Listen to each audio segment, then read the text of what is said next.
Hello boys and girls, welcome to another episode of FoulkesBrau. Today is day 4 of the lockdown. It's Monday the 30th of March. Obviously being a work day, our news is back in order, although they really haven't probably caught up with the weekend. So the news report this morning, there are at least 1,280 cases of infection currently in South Africa. I'm a bit skeptic about reporting on fatalities, but apparently we have now had our second fatality, so I don't really want to talk about fatalities anymore unless it gets really out of hand. Rather, let's just keep to the infection rate. Unfortunately, in Cape Town, one of the informal settlements there has got their first infection. And the problem is when it gets into the informal settlements, then it spreads like wildfire, because those guys don't live in the luxury or whatever. They live in squalor. It's a township. So that's not good. Today, being a work day, I have to actually do some work, so I thought it'd be interesting to show you what part of what I do for a living.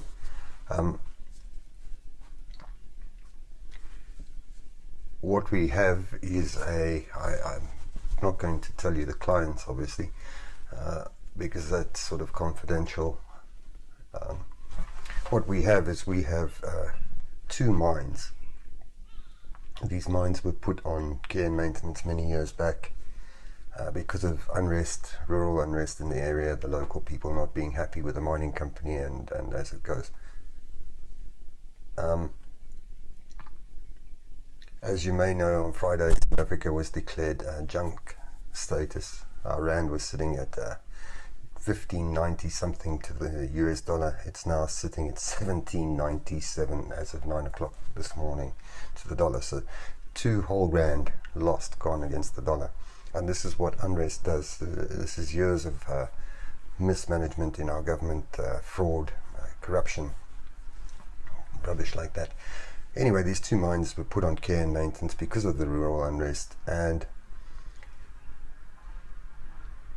no company can afford to just carry dead weight in assets. So these 2 mines decided to the mining group decided to sell off these 2 shafts, and as we're, depending who you speak to, it gets a bit wishy-washy. They're not allowed to sell it off because of the environmental impact. So what happens is these 2 mines are sitting on care and maintenance, so underground, because they've mined and done whatever, this water builds up and obviously absorbs all the chemicals that they've used in the mining process, which is poison.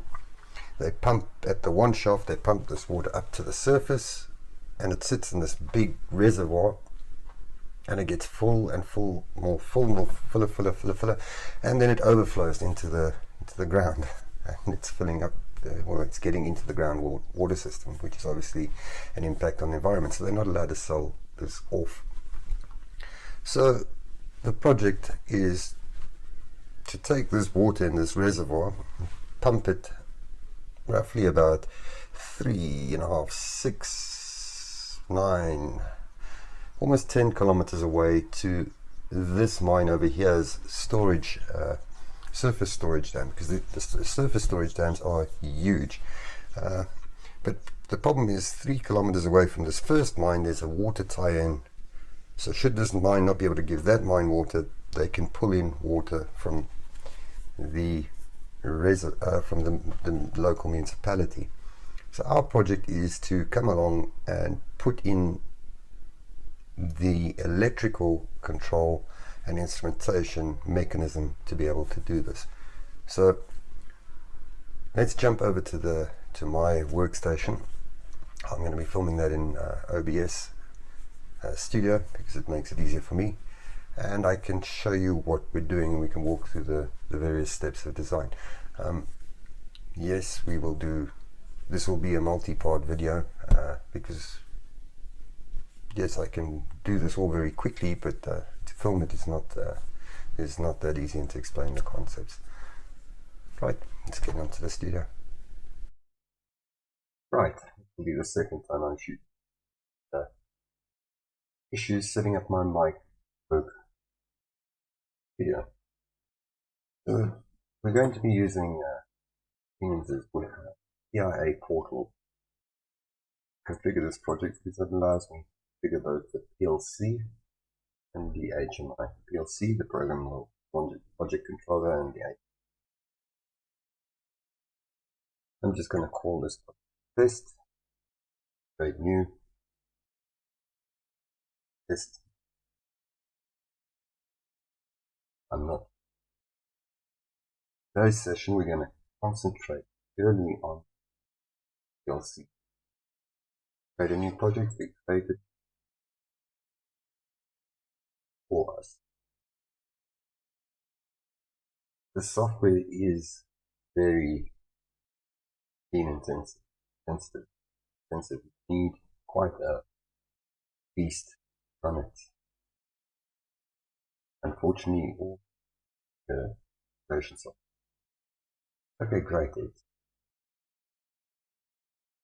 got to do the wizards. So first thing we're going to do is configure a device. Today I'm only going to concentrate on PLC. You see it open. Thumbnails, I don't know why. Both. Add a new device. Yep. We're going to look for controllers. 300 range of view. For this project I bought a 315-2 B prop.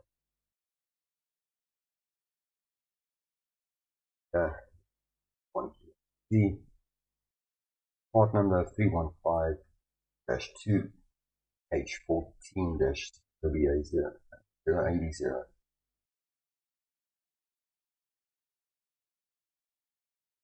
Add our device.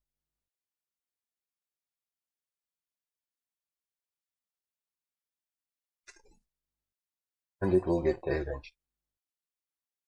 Okay. At the bottom left, we're happy with our device. We just project view, see our devices. First thing I'm going to do is go to the device configuration. This is the hardware device. See, it's created a rail for us. Put our PLC in. Well, I have to give it a power supply. I'm using a 10 amp power supply. 1 KA2. Drag it in here. Save our project. That's all I'm going to have in fact, because I've decided that all our devices will work off Profinet, not have typical I/O. Will rather run off bus and allows me to pull the data. There we go, our network view. There's nothing here. I'm going to go to our hardware catalog. Devices with drag in. Let's see how the devices popping up. Sensors. Runner. Okay, I've got IH300. I've got 2 of them. Drag it in. A whole 2 of them.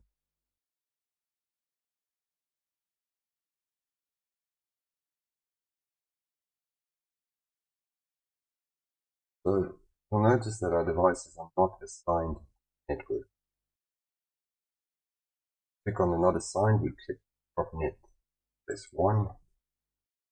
Create a bus for us. Second one and do the same thing. Perfect. Devices. Just going to rename them. Nice names. First one that's sitting by shaft, I'm going to call 100 FT-100 using the ISA naming convention here, which is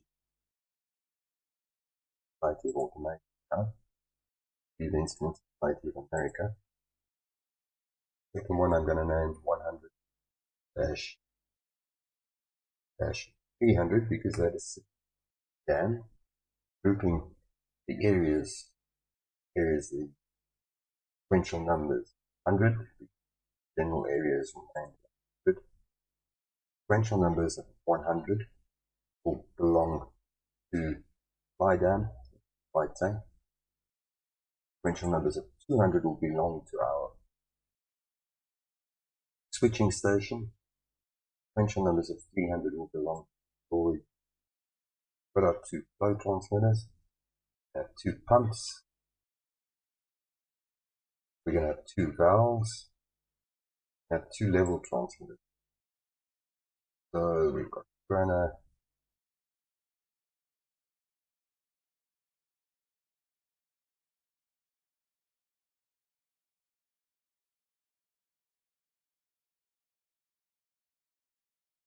guys.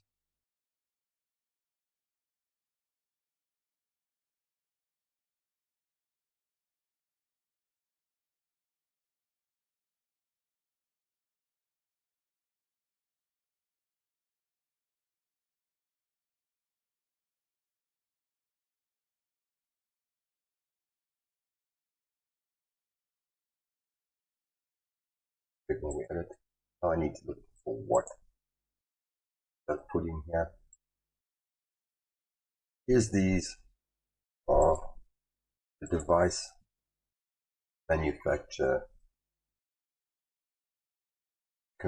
like a header file that allows you to talk to this thing. So if I look at my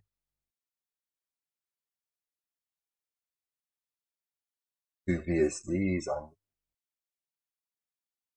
go back into our hardware completely. Controllers, I think. Search through the catalog, finds what I'm looking for. Definitely that or that or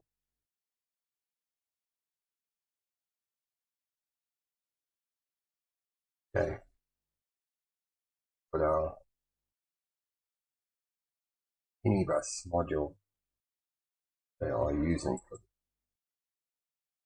Look at it.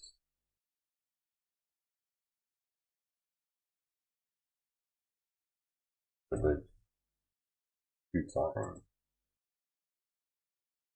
Okay. Worries.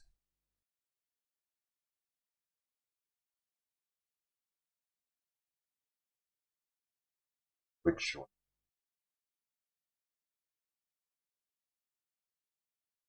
Will be our 2 pumps. So then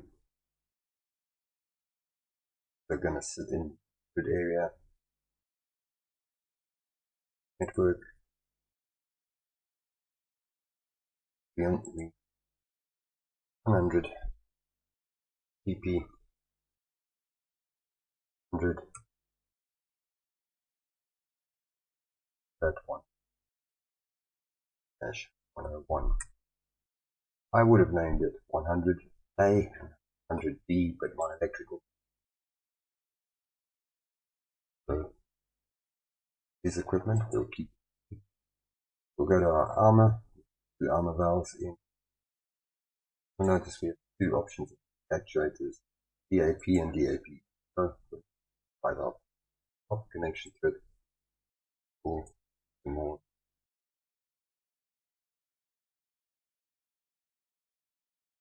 will connect our network like that. We will name them because they're going to sit switching station. They're part of the 200 series, so it's 100 dash XV on off valve dash 200 and 100 dash XV dash 01. We'll save our project Last thing we have, so we've got 2 flow transmitters, 2 pumps, 2 valves, we've got 2 level transmitters. That's from Siemens. That's going to be there are about 200s. Very cool.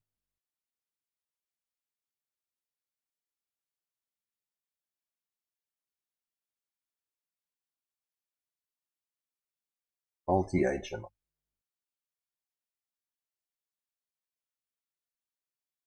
Okay. Hardware catalog.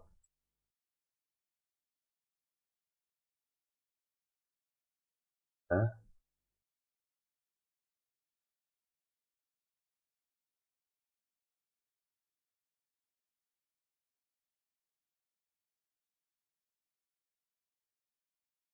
Here we go. I MR208. I these are gorgeous. Oops. Bag in.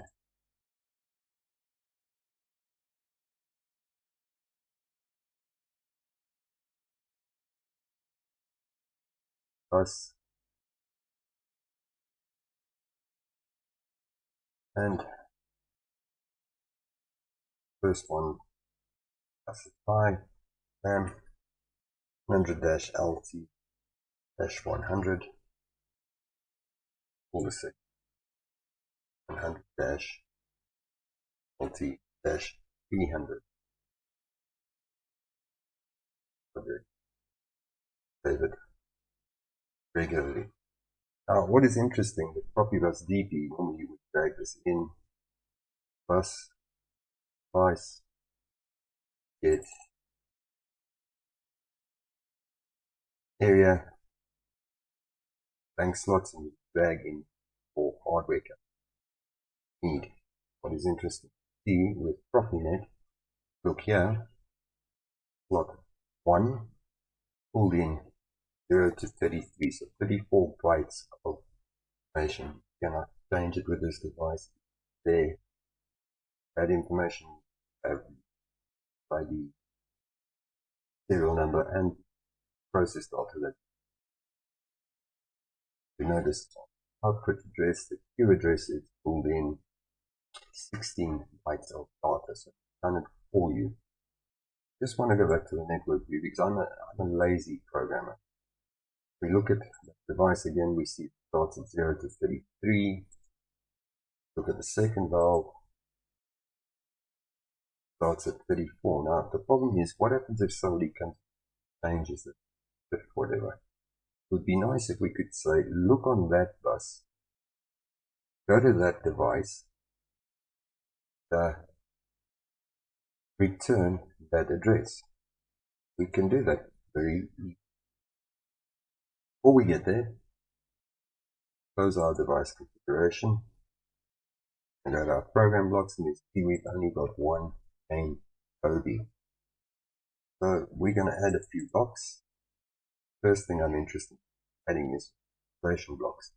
You'll see that OB1, it's a 3-cycle OB.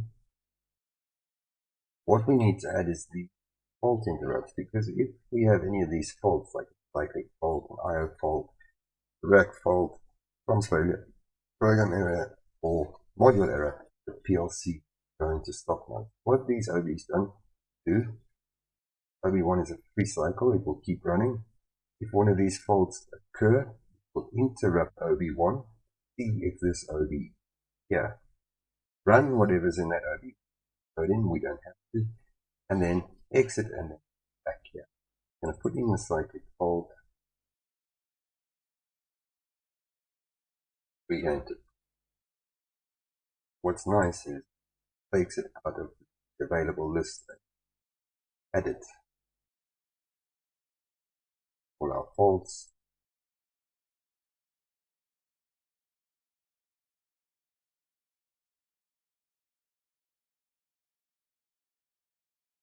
fault, fault, Programming error. What error? Project. This.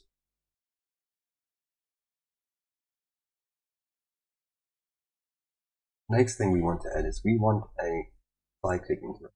I said OB1 is a fixed scan software, OB, so you are not guaranteed how often OB1, or you're not guaranteed that OB can every X time. We want our software to execute fixed amount of time slot. We're going to add a cyclic interrupt of OB33. I know OB33 runs at 500. What you'll notice as we're adding these blocks,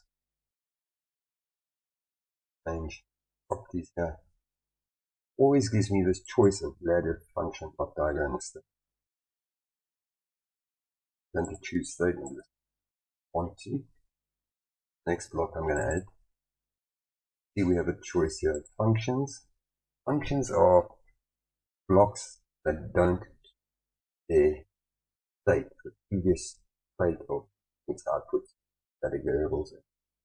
The function block functions are the things that you're going to write. If you want a math function, call it, will do the math function for you, and it's gone.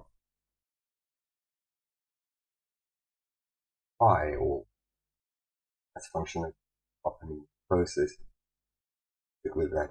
I'm going to function block. First one we're going to write is a driver valves. I'm going to leave it in ladder. Show you what it looks like. I'm going to explain why I don't. The ladder visualization of electrical schematic.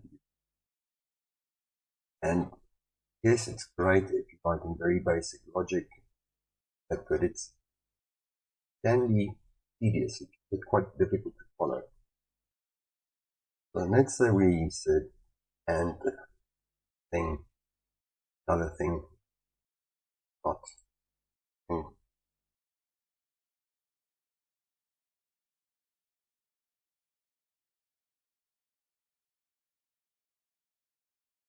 I change this and not something, say, or something, because this will bypass that, and that, and not that, or this will give us an out. You can see it's very quick and easy to generate some visual code for whatever we want to do. Now we change the properties of that. Let's go to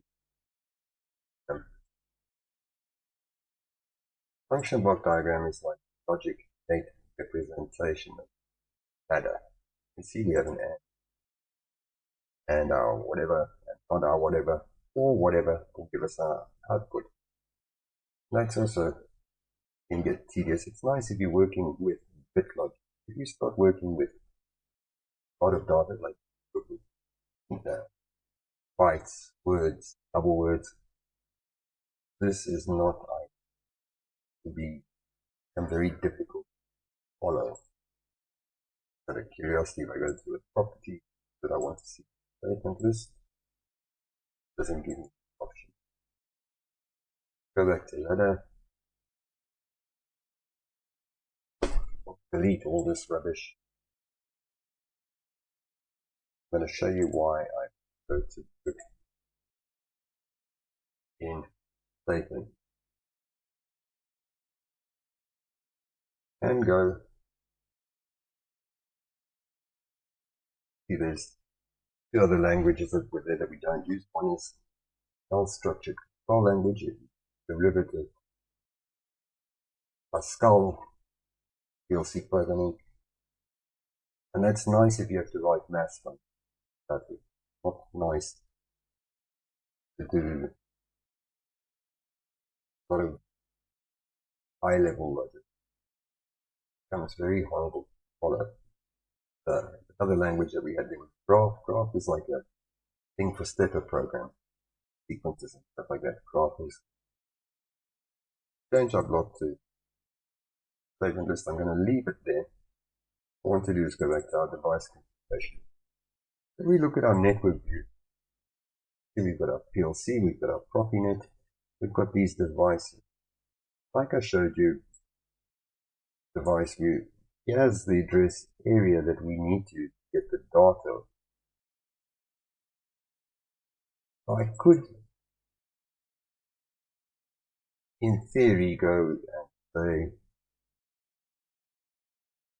our software, I'm looking at that area, load input word 0, carry on like that, and that would just be tedious. That would be very hard. But it would be nice if there's a way we could say, go look on that bus, go to the properties of that bus. You'll notice in the general, it's got a name, like change, it's got a subnet ID, and got a bus number, 1. If we go and look at a device, for example, we go scroll down, got a device number. Each device number is unique on this bus. Same way that each hardware area, input and output area, unique. Slot might stay the same.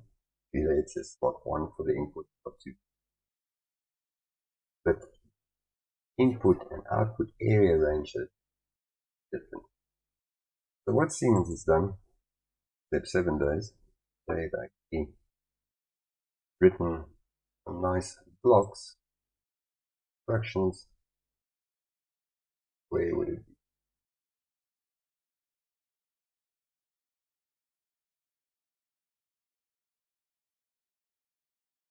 One that just looking for is, where would they? This one. There we go. Geolog means geographical address, logical address. Understand? Now, so all I do is I drag it across there. The frustrating shit with this is Siemens. These blocks have a very nice, almost funny German acronyms for it in step 7 and step 5. And now they've gone and revisited this portal and tried to make it English. And it's made it horrible. What you can see, we've got a couple of parameters in their block. Now their block is a system function block. By default, it's in the PLC to take up your space. And it's nice to use the system functions because they've written them and they work. So what I know from this block, master is an input and it's an integer type. So I'm going to put here master, tell it it's an int. Same with station. I don't know why they called it station. I prefer node. Station. I prefer to keep all capitals. Plot. Sub. Plot. Then we've got this return value. I'm going to make it an in-out. Return value. I'm going to call it error. Because what it is, like word, if you call this function, it executes, if it's got any error code, it will put it in that return value for you. Right. So it's very, very handy to see what code you have. Then obviously we want our logical address. I'm going to use that as well as in out. We can go fill those parameters in master. station, slot, sub-slot, error.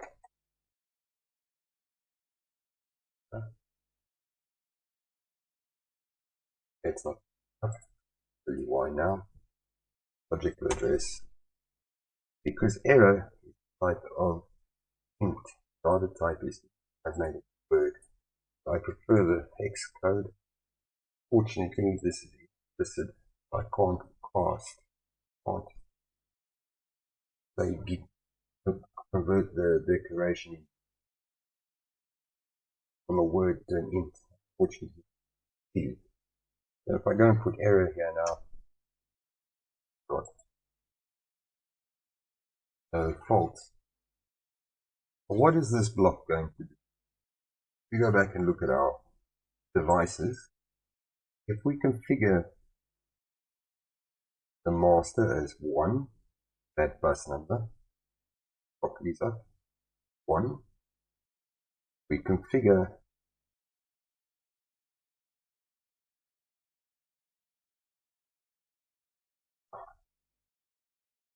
station as example 5, here the device number, that one. We configure the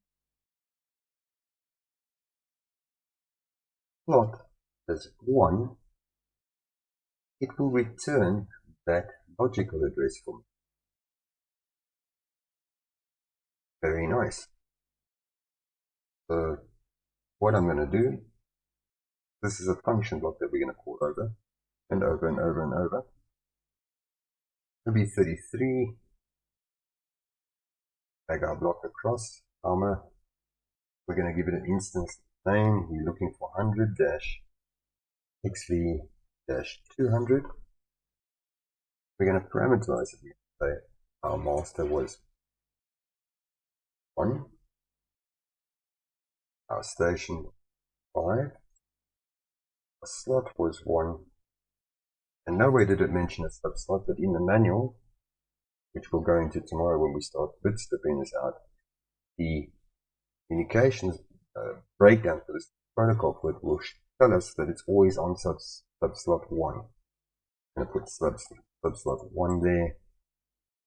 We're going to put 100-xv-200, in other words, the instance data block with its error parameter that we want to monitor, 100-200 dot logical address, the instance data block we want to monitor. Now this is brilliant because what we've done now, that logical address is going to return 0. But we know that we've got 33 or 34, to the 0 to 33, so 34 bytes of information. So what we can do in our timer block, we can go, it's going to be the same for every type, like we say, it's going to be the read data, make it an array, 0 to 33, we want the same area of byte.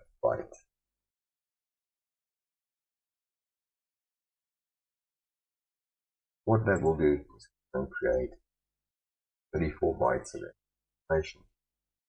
What I could do, other network result, separate. So we're going to say get the graphical. Yeah, you want to get the logical address. I might type in worship from the graphical parameters. Now we want to get the data. So what I could say, load a pointer to our logical address. why we want to do this in pointer format is because if for whatever reason I can change this, so somebody comes along and changes it,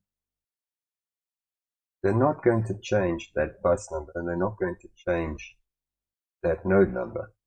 They might change this IO area to suit whatever the hell they're doing. If they do that, the way we've written our block, it doesn't matter because they can change that to whatever they want. We are getting the logic of it. That's why we're going to load a pointer to depth. We're going to shift left double 3. What we're going to do is take that address 0, move it on 3. So now we've got 3 bits that we can play with.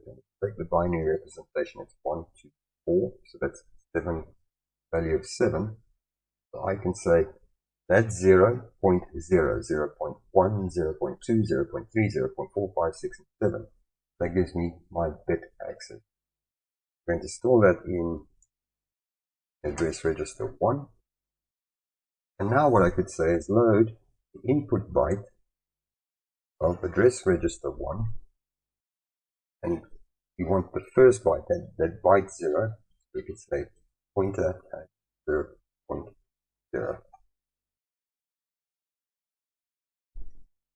Makes it easy. If I wanted the second byte, I change that pointer 0 to 1 and 2 and 3 and 4. So I can go and get that data.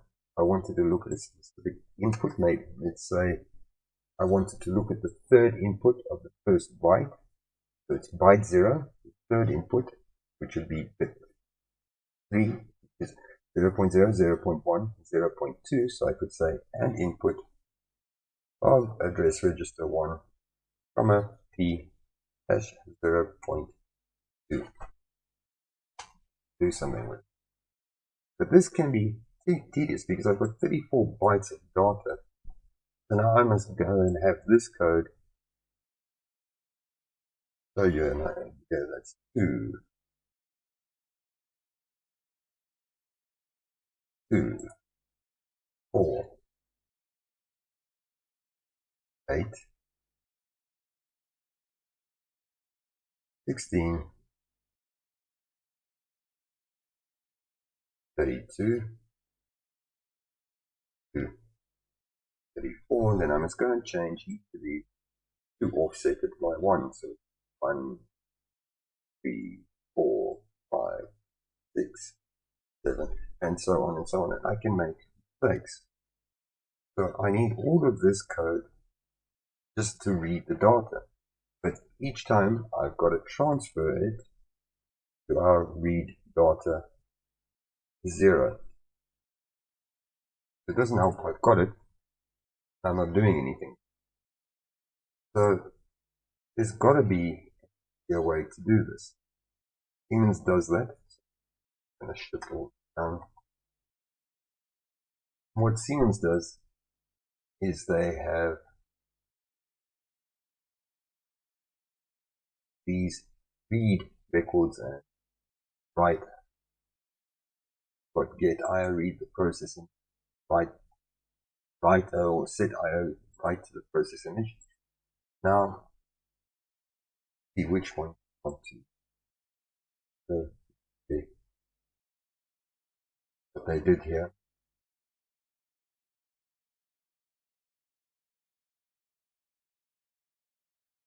In the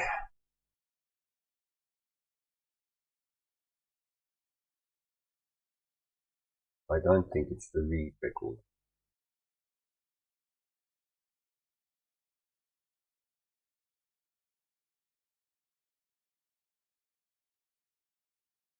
I don't think get IO either.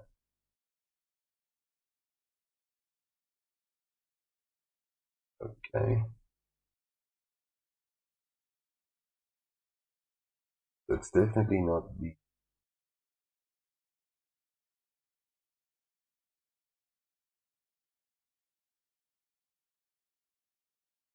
I think it might be this one.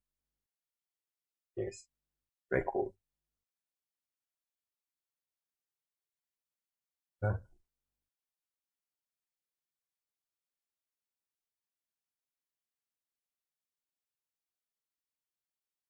No, definitely not that.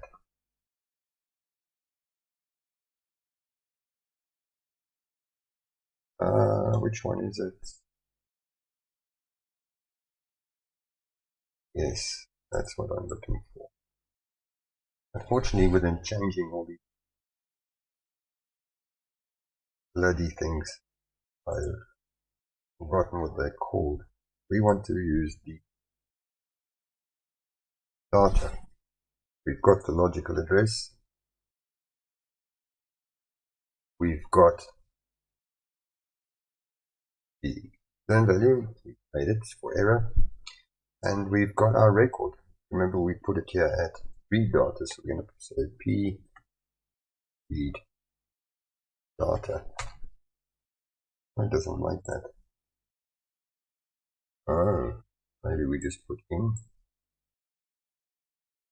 Because normally what we would do is we would say pointer hash db1 dot dx, whatever that happens to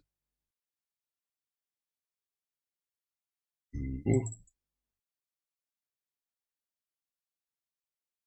And I then got it in. Just take that out, save this block. Interesting enough, if we go back to OE33, see it's got an error here because we added parameters. So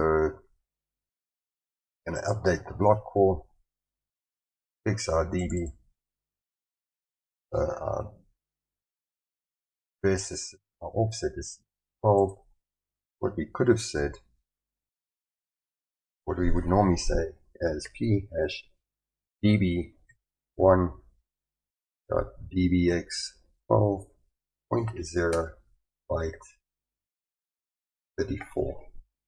We want to get 4 bytes of data, and it will go put all the data in there. But what happens if somebody changes that DB name? So because we declared that instance as exactly the right amount of data for this device, that it's 0 to 33, so 34 bytes of data, I am pretty sure that we can just put here read data.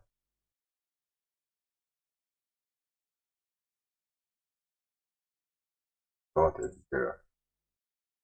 That way it will go and everything for us.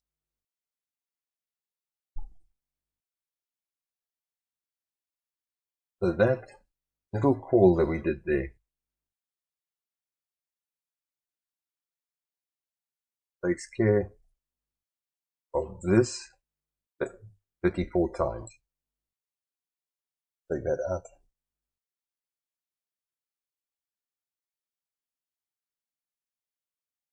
Give you an example of what that's doing. Bring this up.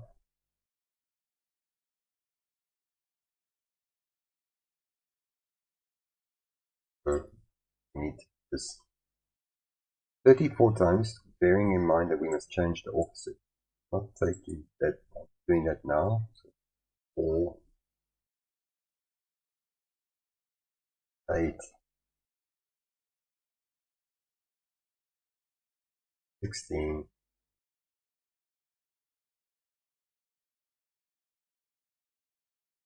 32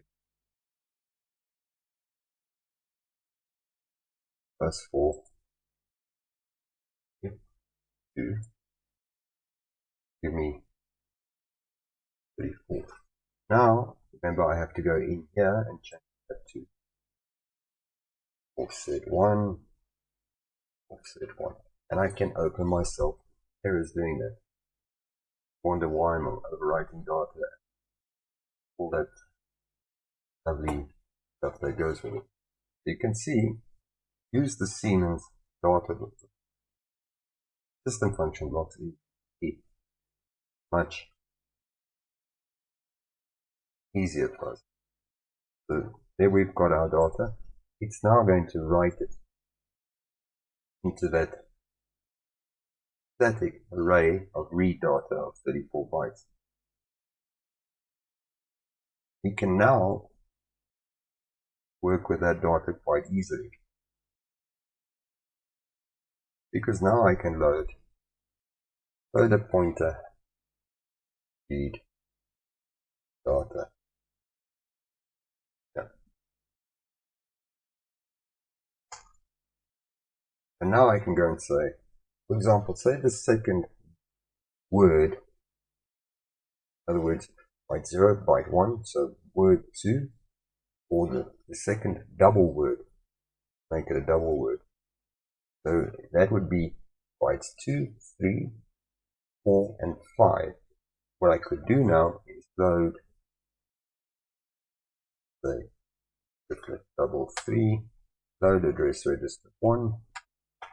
I can say load double word or is it double? I don't know. L1 P hash 0.0. Not double word, double. Because we've got it here. Load the double. We put a pointer to there. We've converted to by bit format. We put it in our address register 1. We can just say, go get me the double word that is stored there. And remember, we said it was offset 2. Second, byte 0, byte 1, double 2. So it's 3, 4, 5, and 6. By doing this, we don't care what they're doing. If they change the block interface, we will always get it like that.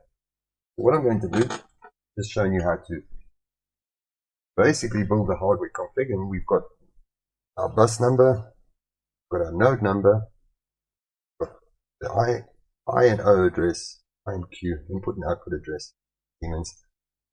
And we don't care what that changes anymore. We can now get the logical address, whatever it is, by saying go to that bus, go to that geographical address, and bring me the logical address from that slot. When we've done that with the geo to log, and then we said dp read. They haven't changed the name, but it also Profinet IR. Take that logical address that we've got here and write it to our scratchpad. Network 3, we are just playing with stuff. Okay, so now we can go and get different things out. And what we'll do is we'll carry on that tomorrow. We'll show you why do we want these offsets and how do we get there.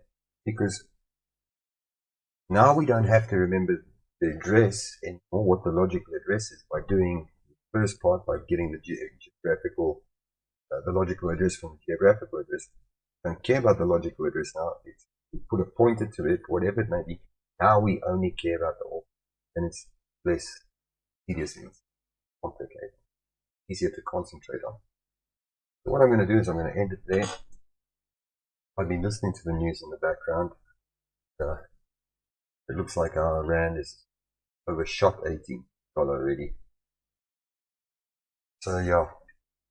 It is what it is. As always, I hope you enjoyed this video. So, give us a thumbs up, subscribe if you want to more of this.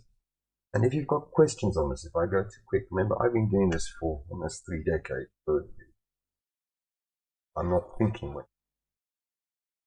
I can go slow. So what we're going to do tomorrow is we will take,